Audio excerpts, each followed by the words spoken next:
C'est très beau projet. Étant moi-même du milieu agricole, j'ai grandi sur une ferme laitière à Saint-Cyril de Wendover. Alors, je connais quand même très bien l'agriculture. C'est quelque chose qui me tient à cœur. Et puis, l'agriculture, en général, ben, nous, on fonce beaucoup pour améliorer l'environnement autour de chez nous parce que l'agriculteur est le premier touché.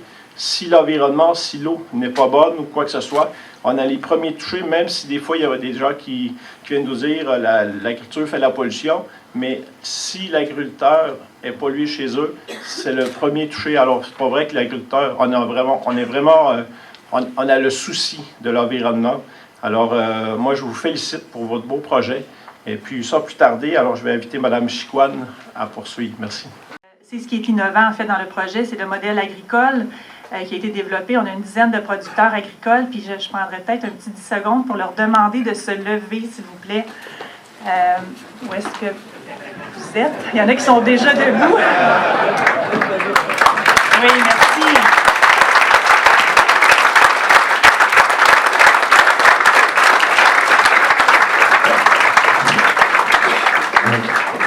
Ces producteurs agricoles qui ont vraiment cru à ce projet-là, il y en a, la biométhanisation, ça fait des années qu'on essaie de faire lever la biométhanisation au milieu agricole et on n'y arrive pas parce que le coût de l'énergie est beaucoup trop bas au Québec. Je ne sais pas si c'est trop, mais bon, il est bas et ça fait qu'on n'arrive pas à développer comme ailleurs dans le monde. Énergir avec des taux, en fait, un achat du gaz naturel avec des montants plus élevés permettent en fait de faire lever un projet comme celui-là. Donc, les producteurs, on l'a dit, ils sont au cœur du projet. C'est la grande nouveauté dans un projet comme celui-là. Les producteurs vont apporter au système de biométhanisation qu'on voit en bas, leur lisier, leur fumier, qu'on va combiner avec des matières organiques d'autres entreprises environnantes, municipales, industrielles, agroalimentaires. On sait qu'on a beaucoup de fromageries ici. La transformation laitière est très présente. Donc, on va avoir aussi ce type de matières-là qui vont venir alimenter le système. Biométhanisation 101, on amène des matières organiques dans une cuve. En l'absence d'oxygène, les micro-organismes vont digérer la matière. Ce faisant, vont produire un biogaz, 60% de méthane. Ce biogaz-là va être purifié. Donc, on va venir enlever le CO2, les impuretés. Ça devient du biométhane. Ou du gaz naturel renouvelable, GNR, c'est la même chose, tous les mêmes mots pour dire la même chose. La molécule est la même que du gaz naturel, donc c'est interchangeable complètement interchangeable. C'est du gaz naturel, c'est une source renouvelable. C'est la seule différence entre du gaz naturel normal. Donc, la molécule est la même au bout de la ligne. C'est vraiment la source qui est différente. Donc, c'est une énergie renouvelable à part entière, au même titre que l'hydroélectricité, le solaire ou l'éolien. C'est aussi une énergie qui est produite localement, c'est très intéressant, avec des retombées économiques locales, directes sur l'économie des régions et du Québec. Et honnêtement, je n'ai jamais vu un aussi beau projet de biométhanisation que celui qui est présenté actuellement. Je tiens à vous féliciter pour le volet circulaire, pour l'implication des producteurs. Félicitations.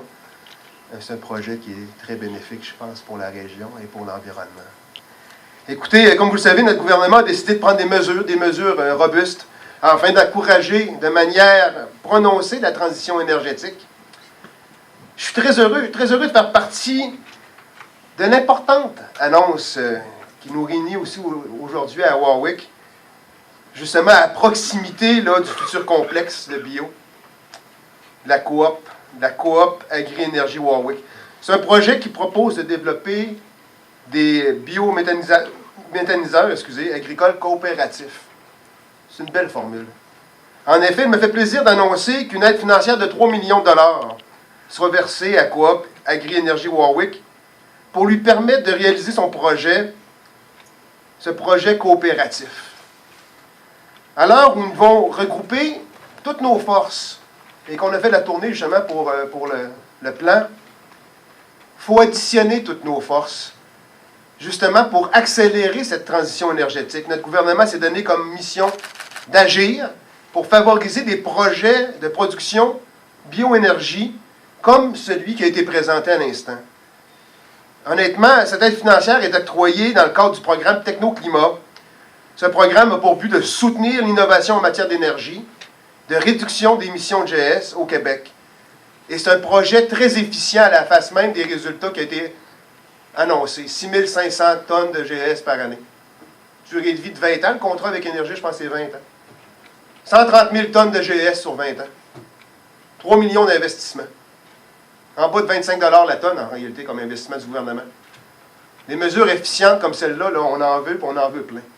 D'être ici aujourd'hui à titre de ministre de l'Agriculture, bien naturellement, c'est une grande fierté parce que on sait à quel point il peut y avoir de la pression, des fois, dans les médias sur l'empreinte qu'exerce tout le secteur de l'agriculture au point de vue environnemental. Bien, de voir qu'on est ici aujourd'hui pour un projet où on a un groupe de producteurs qui sont mis ensemble, puis où on vient donner naissance à un projet extraordinaire en termes au niveau, comme Jonathan l'a dit, au point de vue circulaire, mais le bénéfice environnemental d'un projet comme ça. Alors, c'est tout à fait exceptionnel. Puis après ça, bien, naturellement, le ministre du Centre du Québec, bien, que ça soit au Centre du Québec, qu'on ait une première comme ça, bien, écoutez, encore là, c'est tout à l'honneur là, des citoyens puis des gens qui travaillent au Centre du Québec. Il faut se rappeler que l'agriculture, c'est un moteur économique extraordinaire pour les régions du Québec. C'est un moteur d'occupation de territoire extraordinaire pour tout le Québec. Puis naturellement, l'agriculture, bien écoutez, ça dispose de ressources. On parle d'eau, on parle d'air, on parle des sols.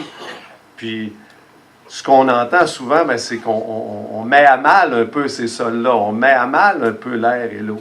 Alors, il importe vraiment qu'on se serre les coudes, puis qu'on cherche à aller au-delà des premiers projets qu'on pourrait considérer, pour arriver avec des solutions innovantes, pour faire en sorte que quand on regarde sur le long terme, on s'aperçoit que ce secteur-là, qui est aussi vital pour nos régions, qui est aussi vital pour l'occupation du territoire, bien que ce secteur-là va devenir aussi un grand contribuant pour faire en sorte que notre bilan environnemental de tout le Québec, pour les années qui s'en viennent, soit exemplaire, et qu'on soit un citoyen du monde exemplaire.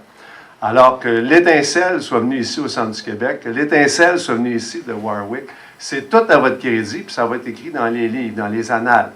À un moment donné, on va regarder dans 10, 15, 20 ans, puis on va regarder la contribution exceptionnelle du milieu agricole à l'amélioration du bilan environnemental, puis on va regarder dans les notes, puis ça va être marqué « Made in Warwick ». Fait qu'écoutez, félicitations vraiment à tous les partenaires dans ce projet-là, puis les producteurs agricoles qui sont ici. Moi, je le dis souvent, je suis fier d'être votre ministre, mais je suis encore plus fier un matin, puis je vais être le premier sur le terrain à répandre la bonne nouvelle, que oui, c'est possible quand on se met ensemble et qu'on travaille ensemble. Alors, félicitations à tout le monde. Belle nouvelle, très, très belle nouvelle, et ça démontre encore une fois comment on a l'intérêt à travailler ensemble au niveau des différents ministères pour arriver à des résultats aussi concrets avec, ma foi, que du positif. Et c'est une situation clairement gagnante pour tout le monde. Comme vous le savez, on s'est donné un objectif ambitieux au niveau du gouvernement en matière de réduction de nos émissions de gaz à effet de serre. Il y a d'ailleurs un plan d'action qui sera présenté sous peu, là, en début d'année, et le milieu agricole sera de façon nette et évidente un partenaire dans l'atteinte de nos objectifs. Parce que oui, avec un potentiel comme celui-là, on peut le dupliquer, on peut le répéter et, ma foi, en faire bénéficier toute la société et les producteurs eux-mêmes dans un premier temps. Et le projet qui est proposé ce matin s'inscrit en directe ligne avec ce que l'on souhaite proposer. Pour différentes raisons, il est bâti selon un modèle d'affaires où les agriculteurs sont au cœur des décisions à prendre, donc bien impliqués dès le début du processus. Il crée des emplois et établit des partenaires d'affaires avec plusieurs partenaires, notamment une municipalité qui est très visionnaire dans le cas présent, contribue à protéger l'environnement et sa contribution annuelle à la réduction des GES. Mon collègue Jonathan l'a mentionné. Et tout à l'heure, on nous disait que le projet vise essentiellement ou aurait comme résultat d'enlever l'équivalent de 70% des émissions liées à la circulation automobile sur le territoire de Warwick. Donc, c'est tout à fait remarquable. Et parce qu'on a un premier ministre qui aime les chiffres, qui aime nous rappeler que l'on atteint ou pas nos résultats ou les objectifs qu'on s'est vu fixer, je vais me permettre d'en souligner quelques-uns qui, pour moi, sont très, très révélateurs. Donc, le Québec génère des quantités importantes de matières organiques, notamment à travers le milieu agricole, mais pas uniquement à travers le milieu agricole. Encore une fois, mes collègues l'ont mentionné, que ce soit les municipalités à travers les baux municipales, que ce soit le milieu industriel et commercial aussi. Or, quelques 60% des millions de tonnes de matières résiduelles que nous éliminons chaque année, purement et simplement, sont de la matière organique. Donc, c'est démontrer tout le potentiel que ça représente. Et selon le plus récent inventaire québécois des émissions de gaz à effet de serre, le secteur des déchets a produit 6,2% des émissions totales de GES au Québec en 2016, soit 4,9 mégatonnes d'équivalent de CO2. Et la matière organique en était la principale source. Donc, lorsque mon collègue André parle du souhait de dupliquer une expérience comme celle élaborée ici à Warwick, ça démontre tout le potentiel que ça peut représenter. Il y a une partie du travail qui est faite, oui, mais en 2018, 55% de la population québécoise résidait dans une municipalité qui procédait à des collectes de bacs bruns, comparativement à 45% en 2016. Donc, en 2 années seulement, il y a une nette progression. Si maintenant le secteur agricole devient aussi innovant à travers une initiative comme celle de ce matin, c'est démontrer le potentiel que ça peut représenter. Donc, le plan d'action qui sera, lui, présenté en début d'année devra mettre de l'avant des formules innovantes de cette nature. Et mon collègue Jonathan, c'est à son mérite à chacune des fois, et c'est le bon réflexe à développer. Il pose la question: combien de la tonne que ça coûte telle initiative, parce qu'on veut des résultats tangibles. On peut mettre des milliers de projets sur la table, mais si les projets coûtent cher par rapport aux résultats obtenus, c'est là, comme société, qu'on est moins gagnant. Mais encore une fois, ce matin, la question a été justement posée et la réponse faisait du bien à entendre, parce que oui, comme investissement, c'est plus que rentable, le projet qui est mis de l'avant, qui est présenté ce matin. Donc, merci, Jonathan, de nous rappeler cette juste question, mais surtout merci à l'ensemble des producteurs et productrices qui sont impliqués dans le projet. Ma foi, vous allez effectivement voir cette belle étincelle donner des résultats tangibles aussi dans d'autres régions du Québec. Donc, merci pour votre innovation et merci pour votre présence ce matin.